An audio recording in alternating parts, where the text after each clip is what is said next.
Ako yung original designer nung tulay nung Hmm. 2012. Pero ang ginamit kong code sa pag-design ng tulay, 1997 pa.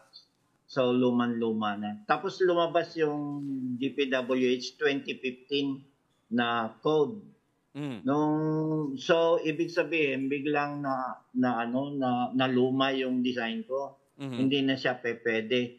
Nung mga 2018 o 2017 nakumpleto na niya yung 8 arc arko na spans out of 12 na total. So kung sabi ng DPWH kailangan lahat ng tulay naka-design na sa 2015. So Hmm. kung itutuloy nila yon yung natitirang 4 na arko, saka lang yun, kulang pa yun, 720 meters lang yun. 1 kilometro mahigit yung tulay, yung ilog, Mhm. Cagayan River. So dinugtungan pa nila yun ng mga 300 meters na pre-stress na tulay. Mhm.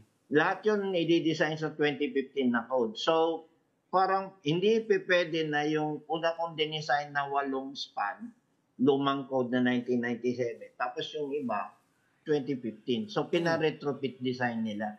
Okey. Pina-redesign nila pero sa ibang kumpanya na. Okey. So ibig kong Hindi na sabihin ako involved do'n sa pagre-design. okey.